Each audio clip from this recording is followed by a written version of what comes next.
We're going to be live in Ukraine to assess really how Donald Trump's comments are going down with the public as Donald Trump brands the Ukrainian president a dictator. But now, Keir Starmer last night sided with Volodymyr Zelensky after Donald Trump branded the Ukrainian leader a dictator.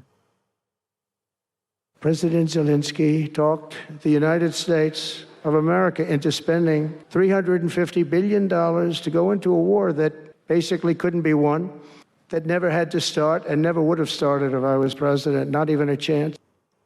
That prompted a sharp response from President Zelensky, who said Trump was in a disinformation space. The US president said on social media that Zelensky needed to move fast or risk losing his country. This sort of latest verbal attack represents the clearest signal that Donald Trump is not going to support Ukraine in the way that Joe Biden did or how Ukraine's European allies will. Tom Mutch is a freelance journalist living in Ukraine who actually met with Zelensky just in the last few days. Tom, good morning. Good morning. Thank you for having me. How is Zelensky currently managing this relationship? I mean, the words exchange between himself and President Trump have been absolutely cutting.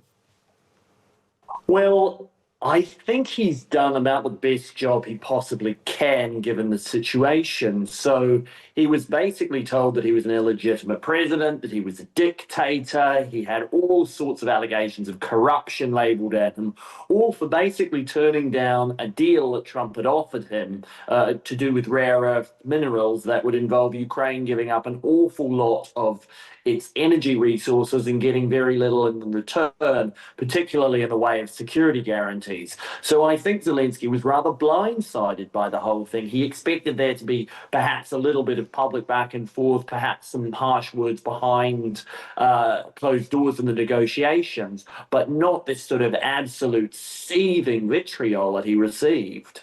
I know that you met him a few days ago, and the situation's changed actually quite dramatically, even just in that time. But what was his resolve and his aim then? So, just to be clear, I met him in a small group setting. It was a small group of journalists that joined him at the Munich Security Conference for a bit of a roundtable. And what he actually seemed, I was surprised, in rather good spirits. He was jovial, he was quick on his feet, he was energetic, he was joking around with everyone. It seemed that just because even by then, you know, J.D. Vance had given that speech where he torn into Europe for its for various things about what he called its internal security. We'd also had the issues where Trump had talked about his amazing phone call with Vladimir Putin. But I think one of the things is that Zelensky, more than any other leader in the world, has been through a lot, right? I don't think anything that Trump can put him through will ever compare, for instance, to that first week or so when Kiev was being attacked and no one knew what would happen, and he decided to stay put in Kiev. So I actually made a tweet earlier that went a little bit viral where I basically said, Zelensky is not like one of the politicians in the United States that Trump can just make up a funny nickname and troll him. This is a really, rather well-admired, rather popular war leader who has this certain status from his war exploits that someone like Donald Trump simply cannot get. However, we do know that Zelensky, or particularly European allies of Zelensky, say we need America to play some kind of either backstop role, that's what the UK Prime Minister has said, to ensure that any peacekeeping sort of arrangement is secure. So the relationship with Donald Trump is pretty critical. I mean, Donald Trump has said there needs to be elections in Ukraine. Putin has also said that. Just give us the context. Obviously, Ukraine's under martial law right now. There would have been elections, presumably back last March or April. That's not actually going to happen anytime soon, is it? So the elections issue is, yes, basically you're right, is that under martial law, Ukraine's constitution forbids it from having elections. So it's not like Zelensky had elections scheduled and then just said, no, I want to continue with my power and therefore we're getting rid of them. That's not what happened. It's in Ukrainian law that you're just simply not supposed to do this. There are also a huge amount of logistical difficulties with the idea of having an election during wartime. How do you set up safe polling stations? What do you do about, there's hundreds of thousands of soldiers on the front line, and, they can't exactly just take the afternoon off to go into the nearest city and vote and everything like that. That said, I'm sure Ukraine probably could arrange fairly competent elections if it wanted to, just because it seems to run everything else in the war extraordinarily competently, from the communication systems to the railways to even the nightclubs. But I think one of the things, I haven't met a single Ukrainian who is now, Donald Trump is right, we're clamoring for elections. And one of the reasons for that is that they think this is just another ploy by Vladimir Putin to give him a chance to destabilize the country. If he can't take over the country militarily, well, then he's going to try and take it over politically. But is that then the concern in Ukraine, that Donald Trump is in effect echoing some of the words of President Putin by describing Zelensky as a dictator without elections?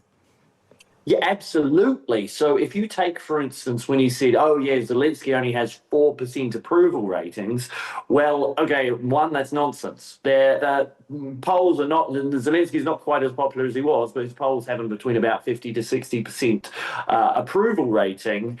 And I thought that sounds like the kind of line that would literally come straight from the Kremlin. This is what the Kremlin's narrative was just before they invaded. It was, there was a Nazi coup, and this is an illegitimate puppet government, and the Ukrainian people really want, to be saved by Russia. That was the narrative that the Russians had, back in January, February 2022, at the very, very start, or just going into the invasion. And it seems like they're still going ahead with that narrative. That's the only way I can explain something like a 4% approval rating. It just sounds like something that the Russians made up, and that Donald Trump just seems to have parroted. So there's some really serious concern here that Donald Trump has just swallowed the Kremlin propaganda line hook, line, and sinker. It's also a problem because I actually think there were a lot of people here who were willing to start going into negotiations in good faith. And now absolutely nobody in the country will ever trust Donald Trump as an honest broker in negotiations again. So I think Donald Trump has really, really sunk his chances of getting a peace deal if that's what he really wanted. In the minds of the Ukrainian public, it seems. Thank you so much, Tom Mutch, freelance journalist living in Ukraine, who's writing a book on the conflict. Really appreciate your time, Tom. Thank you. No worries. Thank you again for having me. Because they're running out of people. They're running out of soldiers, one case. President Zelensky talked the United States of America into spending $350 billion to go into a war that basically couldn't be won, that never had to start and never would have started if I was president, not even a chance. And it didn't start for 4 years, never would have started. But a war that he, without the U.S. and Trump, will never be able to settle. They'll never settle that war without our involvement. That's why they did such a great job this weekend. That's why Saudi Arabia did such a great job this weekend in hosting. $200 billion more than Europe, and Europe's money is guaranteed. Biden never tried. Europe has failed to bring peace, and Zelensky probably wants to keep the gravy train going. I don't know what's the problem, but he hasn't been able. He's very upset that he wasn't invited. He could have come if he wanted to, but that he wasn't invited to Saudi Arabia. But he's been working for 3 years. There's never been even meetings or phone calls to stop this war. It's a horrible thing. Russia's lost 900,000 soldiers. I think that Ukraine's lost probably 700,000. I love Ukraine, but Zelensky has done a terrible job. His country is shattered, and millions of people have unnecessarily died.